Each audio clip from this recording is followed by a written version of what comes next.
ನಿಮ್ಮ favourite serials ಈಗ ಟಿವಿಗಿಂತ ಮುಂಚೆ ಸನ್ ನೆಕ್ಸ್ಟ್ ಆಪ್ ನಲ್ಲಿ ಜಾಲಿಯಾಗಿ ಎಲ್ಲರಿಗಿಂತ ಮುಂಚೆ ನೋಡಿ. ಈಗಲೇ ಸನ್ ನೆಕ್ಸ್ಟ್ ಆಪ್ ಡೌನ್ಲೋಡ್ ಮಾಡಿ ಮತ್ತು ಸಬ್ಸ್ಕ್ರೈಬ್ ಮಾಡ್ಕೊಳ್ಳಿ.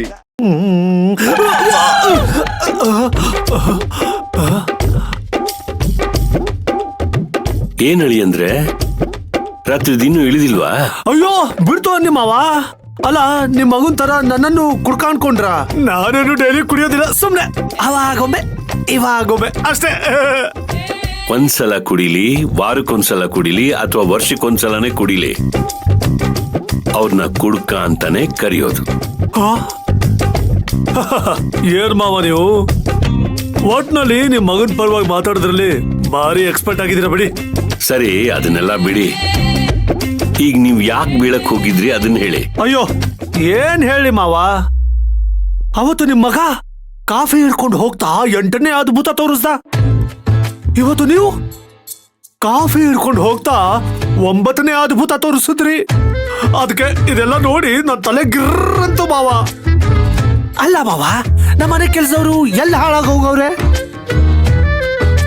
ನೋಡಿ, ಕೆಲಸದವ್ರ ಬಗ್ಗೆ ಹಾಗೆಲ್ಲ ಹಗುರವಾಗಿ ಮಾತಾಡಬಾರ್ದು. ಕೆಲಸದವರು ಮನೇಲೇ ಇದ್ದಾರೆ. ಒಂದೊಂದ್ಸಲ ಕೆಲವು ಕೆಲಸಗಳನ್ನ ನಾವೇ ಮಾಡ್ಕೋಬೇಕಾಗತ್ತೆ.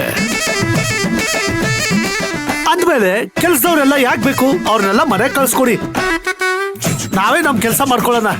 ಹಾಗೇನಾದ್ರೂ ಕಳ್ಸೋದಾದ್ರೆ ಮೊದ್ಲು ನಿಮ್ಮನ್ನ ಆಚೆ ಕಳಿಸ್ತ. ಹೇಳಿದ್ದನ್ನ ಅರ್ಥ ಮಾಡ್ಕೊಳಕ್ಕಾಗಲ್ಲ, ತಲೆ ಎಲ್ಲ ಮಾತಾಡ್ತಾರೆ. ಮಾವ ಮಾವ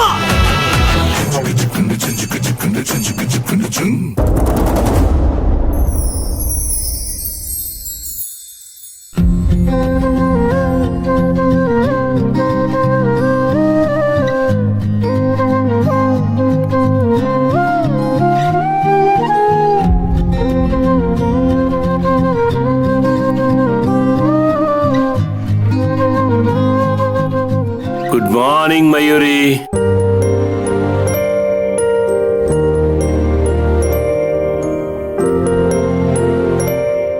ಯಜಮಾನ್ರೆ, ಯಜಮಾನ್ರೆ, ನೀವೇನಿಲ್ಲಿ? ಕಾಫಿ ತಗೋ. ಇವ್ರು ನನ್ನನ್ನ ಕೆಲ್ಸದವನು ಅನ್ಕೊಂಡು ಹೇಳಿದ್ರ, ಇಲ್ಲ ಮನೆ ಅಳಿಯ ಅನ್ಕೊಂಡು ಬುದ್ಧಿ ಮಾತು ಹೇಳಿದ್ರ? ಒಟ್ನಲ್ಲಿ ಮನೆಯಲ್ಲಿ ಏನೋ ನಡೀತಾ ಇದೆ. ಹೆಂಡತಿ ಹತ್ರ ಮಾತಾಡಿದ್ರೆ ಬಯಸ್ಕೋತೀನಿ, ಇವ್ರ ಹತ್ರ ಮಾತಾಡಿದ್ರೆ ಬಯಸ್ಕೋತೀನಿ. ಕೆಲಸ ಮಾಡ್ಲಿಲ್ಲ ಅಂದ್ರೆ ಕೆಲಸ ಮಾಡು ಅಂತ ಬಯಸ್ಕೋತೀನಿ, ಕೆಲಸ ಮಾಡಿದ್ರೆ ಇನ್ನೂ ಹೆಚ್ಚಾಗಿ ಕೆಲಸ ಮಾಡು ಅಂತ ಬಯಸ್ಕೋತೀನಿ.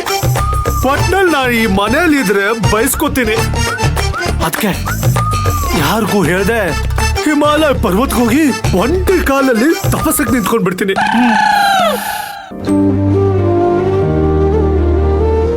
ಯಜಮಾನ್ರೆ, ನೀವೀಗ ಕಾಫಿ ಎಲ್ಲ ಯಾಕೆ ತಗೊಂಡ್ಬರೋದಕ್ಕೆ ಹೋದ್ರಿ? ದೇವಸ್ಥಾನಕ್ಕೆ ಹೋಗ್ತೀವಿ ಅಂತಂದ್ರೆ ಏನಾದ್ರೂ ಒಂದು ಕೋರಿಕೆ ಇರುತ್ತಲ್ವಮ್ಮ.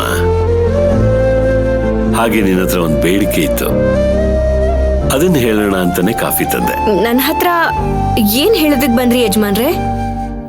ಈ ಮನೇಲಿ ನಡೆದಿರೋ ಘಟನೆಗಳಿಂದ ನಿನ್ ಮನಸ್ಸಿಗೆ ನೆಮ್ಮದಿ ಇಲ್ಲ ಅಂತ ನನಗೆ ಚೆನ್ನಾಗಿ ಗೊತ್ತಮ್ಮ.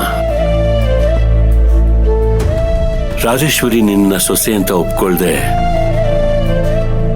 ಪ್ರತಿ ಮಾತಲ್ಲೂ ನಿನ್ನ ನೋವು ಮಾಡ್ತಿದ್ದಾಳೆ. ಅದನ್ನ ನನ್ನಿಂದ ನೋಡಕ್ಕಾಗ್ತಿಲ್ಲ. ಅವಳು ಶ್ರೀಮಂತಿಕೆಲೆ ಹುಟ್ಟಿದವಳಮ್ಮ.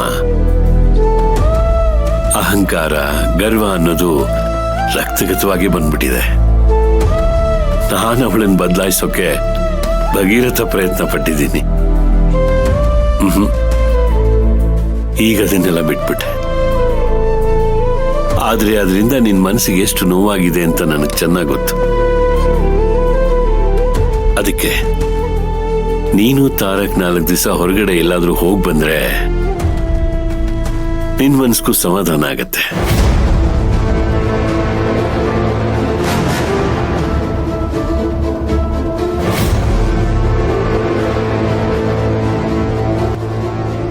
ಇಲ್ಲ ಯಜಮಾನ್ರೆ, ನಾನು ಅವ್ರ ಜೊತೆ ಎಲ್ಲಿಗೂ ಹೋಗೋದಿಲ್ಲ. ಯಾಕಮ್ಮ ಹೀಗೆ ಹೇಳ್ತಿದ್ಯಾ? ಅವನು ನಿನ್ ಗಂಡ. ಗಂಡನ್ ಜೊತೆ ಹೋಗು ಅಂದ್ರೆ ಆಗಲ್ಲ ಅಂತಿದ್ಯಲ್ಲ. ಯಜಮಾನ್ರೆ, ಎಲ್ಲ ಗೊತ್ತಿದ್ರು ಹೀಗೆಲ್ಲ ಮಾತಾಡ್ತಾ ಇದ್ದೀರಲ್ಲ ಯಜಮಾನ್ರೆ. ನಾನು ಅವ್ರ ಹೆಂಡತಿ ಥರ, ಹೆಂಡತಿ ಅಲ್ಲ.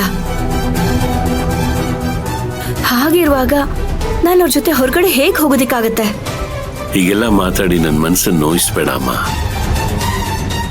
ನೀವು ಚೆನ್ನಾಗಿರ್ಲಿ ಅಂತ ಇಬ್ರೇ ಹೋಗ್ಬನ್ನಿ ಅಂತ ಹೇಳ್ತಿರೋದು.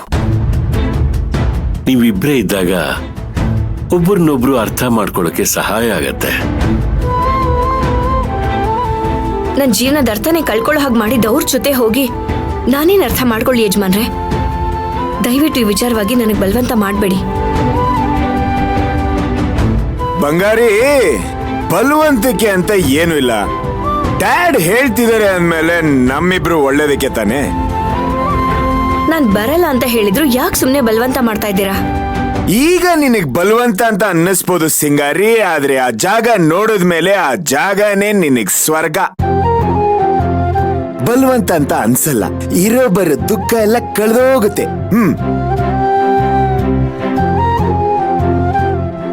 ಸ್ವರ್ಗದಲ್ಲಿದ್ದವಳನ್ನ ಈ ನರ್ಕಕ್ಕೆ ಕರ್ಕೊಂಡ್ ಬಂದು ಮತ್ತೆ ಸ್ವರ್ಗ ಕರ್ಕೊಂಡ್ ಹೋಗ್ತೀನಿ ಅಂತ ಹೇಳ್ತಾ ಇದ್ದೀರಲ್ಲ, ನನ್ನ ಏನಂತ ಅನ್ಕೊಂಡಿದ್ದೀರಾ? ನನ್ನ ಎಲ್ಲೂ ನೆಮ್ಮದಿಯಾಗಿರೋದಕ್ ಬಿಡಲ್ವಾ ನೀವು?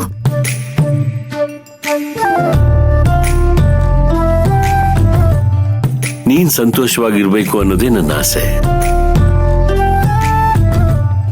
ಇದೊಂದ್ಸಲ ಅವನ ಜೊತೆ ಹೋಗು, ಮತ್ತೆ ನಾನೆಲ್ಲೂ ಹೋಗು ಅಂತ ಹೇಳಲ್ಲ.